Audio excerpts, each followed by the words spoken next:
Thank you very kindly, Dr. Lee, for that introduction. I'm deeply honored to have been elected to serve as president of the Iowa Medical Society. First, I want to thank my family for being tremendously supportive of my involvement in IMS. We have a wonderfully close family. We live on a hobby farm with our horses, chickens, peafowl, and dog Gracie. My wonderful husband, John Sharp. He's a guitar maker and player, excellent chef, as well as a vascular surgeon. My beautiful daughter, Alex. She's a freshman at City High School here in Iowa City. She's smart, she's a swimmer, she's a violinist and a piano player. My mother, Catherine Allen, she's 85. She moved here to Iowa City over 10 years ago to help support our family. She still picks Alex up from school many days. She brings her food, takes her to her practices and lessons. She helps our family a lot.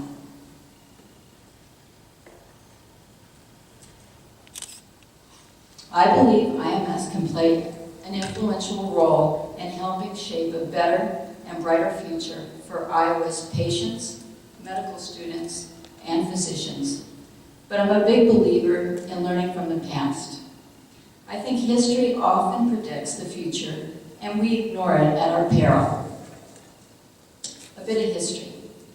Two previous chairs of the Department of Urology at University of Iowa were IMS presidents.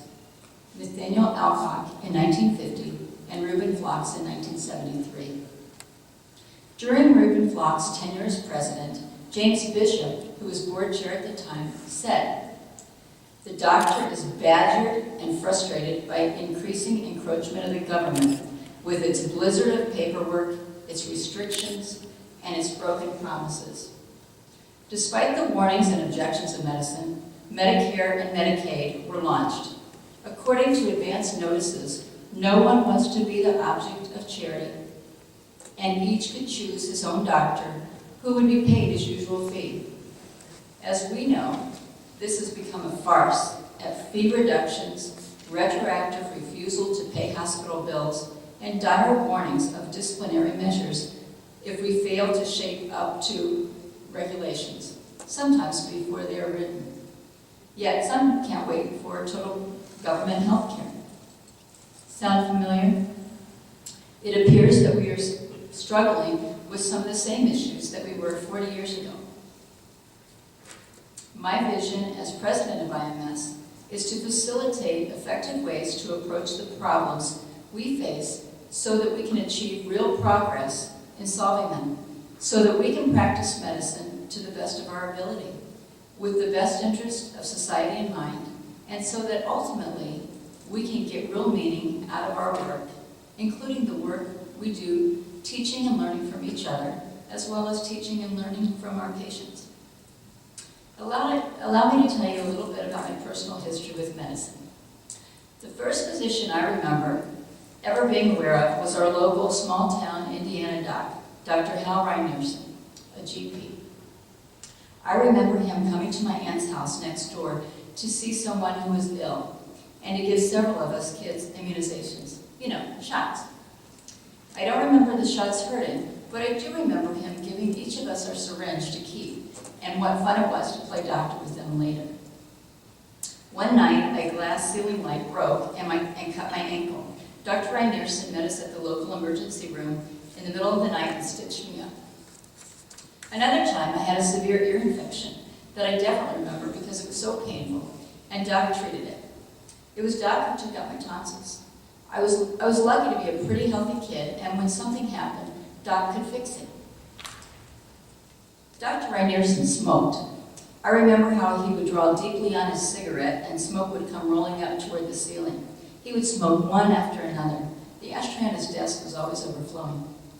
I remember visiting my grandfather in the hospital, and there was Dr. Reinerson making rounds with a cigarette dangling on his lips.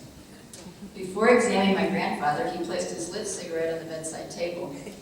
After listening to my grandfather's hearts and lungs, he picked up the cigarette and inhaled contemplatively before speaking.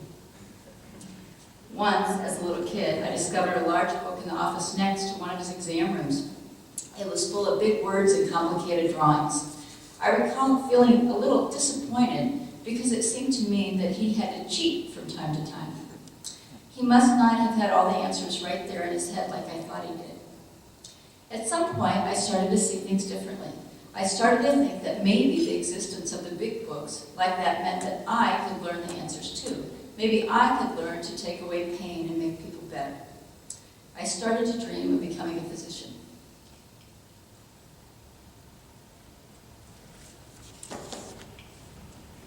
Now that felt like a pretty distant dream because I was the first in my family to attend college. My mother graduated from high school and dreamed of me going to college. My father had an 8th grade education. So when I made it to college, I didn't even consider a pre-med degree. I was focused on getting through it successfully with credentials to get a good job, so I chose nursing. In hindsight, that was a perfect choice for me. I gained a solid understanding of healthcare, and most important, I learned how much I truly enjoyed caring for patients.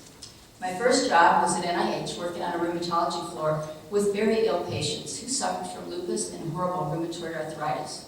Experimental treatments were standard, everything from cyclosporin to snake venom. A couple of years later, HIV appeared, and I went to work in an outpatient clinic with Anthony Fauci, giving experimental treatments to homosexual men with AIDS, men who had a very short life expectancy. My parents and friends were worried about me. To be honest, I was a little scared too. But it was exciting. I was on the front lines of the fight against this epidemic. Sadly, all my patients, men in the prime of their life, died, or eventually died. One of those patients, a guy who called himself Michael, flew down from New York every week for his treatments. We quickly established a great rapport. After several months, he told me with great seriousness that he trusted me enough to tell me his real name. It was Michael. Our routine remained the same for about 6 more months until Michael stopped responding to the experimental drugs. When one of the doctors at NIH transferred to the University of Arizona, where he was using different research medications, Michael flew there to take part, but he grew short of breath and ended up on the hospital. He grew short of breath on the plane and ended up in the hospital. I quit my job at NIH and headed to Tucson to become his private duty nurse. I learned a lot about life and death from Michael. He knew about my dream to be a doctor. In life, he supported that dream by encouraging me to take the classes I needed to apply to medical school. In death, he provided a trust fund to finance my education, with the extra motivation of a challenge.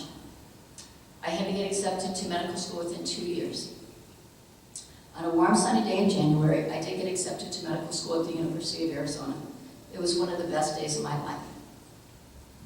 From that first day of school, I felt like I was part of a cult. The material was so fascinating and endless, it was hard to take a break from studying. I remember feeling increasingly agitated inside during my first holiday break, with family all around me, talking about normal, everyday things. And all I wanted was to get back to learning those things that felt so much more important. That feeling remained through medical school, into residency, and on into practice. I gained years' worth of invaluable medical knowledge and surgical skills, for which I'm deeply grateful. But I also learned the most important lesson of all, that the heart of medicine is the intimate relationship between patient and physician. Practicing good medicine is not just about using the right techniques or tools to care for our patients. Our patients need to know that we care about them. As the saying goes, patients don't care what you know until they know that you care. Medical treatments have advanced over time. In urology, many men used to get TURPs, rotaroots, other prostates. But now we don't do as many. Instead, medication controls their symptoms generally with fewer side effects. Open prostatectomies are done less often. Instead, robotic surgery is in vogue. 25 years ago, being infected with HIV was a death sentence. But today, with medications, patients with HIV can lead a fairly normal life. In spite of all the advances in medicine, the core of the patient-physician relationship remains the same. It is profoundly meaningful to me when a patient tells me, for example, I quit smoking because you told me to, and now my family visits me after 20 years. Or other comments like, because you listened to me, and because I trust you. When I first started practicing, I could focus almost entirely on caring for my patients. Writing notes and charts took minimal time. I filled out billing, coding cards, and checked a box when I wanted a patient to return. But over time, things have changed. We all know this. Writing notes, billing, and coding have taken more and more of our time, along with electronic medical records, meaningful use, competition, advertising, mandatory compliance training, meetings, and so on. All of that leaves less and less time for our patients. Over time, in many ways, money has become the focus of healthcare, instead of caring for the health of patients. We physicians used to seem to be more cohesive as a group. We were competitive, but not in competition against each other. Now influences such as insurance companies, pharmaceutical companies, hospital administrations, and the government have pulled us apart. The healthcare landscape today has the potential to make us retreat into our specialties and even align against each other. Being in the middle of a profound transformation is stressful. Physicians today are frustrated. The demands on us have never been greater. We're squeezed for time and resources. So what about the future? When I think about the future, I think about our daughter. Alex has told us that she's interested in becoming a physician. What will that mean for her? What can I do to make sure that Alex's experience of becoming a physician in the future is as fulfilling as my experience has been for me? That's where the Iowa Medical Society comes in. Together, we have the opportunity and the ability to make a positive impact for patients, medical students, and physicians alike. Recently, the IMS Board of Directors held a strategic planning retreat. In one of the sessions, we talked about the value of the society, what it is we get out of it. Some of the things that we came up with were camaraderie and the understanding of each other, the shared experience of our rigorous education, how it feels to cure a person, how it feels when things don't go so well for a patient. These are things we physicians share. It is why we exist, and it is our strength. And it's around that shared understanding that we should unite. IMS has weathered many storms since it was founded in Burlington, Iowa in 1850. As we learned yesterday, Dr. John Sanford, the father of Iowa Medical Society, the Iowa State Medical Society, as it was known in the past, was so moved by the appeal for physicians to form state societies that he traveled by stagecoach and then by steamer to almost a dozen key Iowa towns, urging physicians to come together and form a statewide society. Even then, before the Civil War, our profession recognized the need to come together and speak with one voice. We need to take control of our destiny.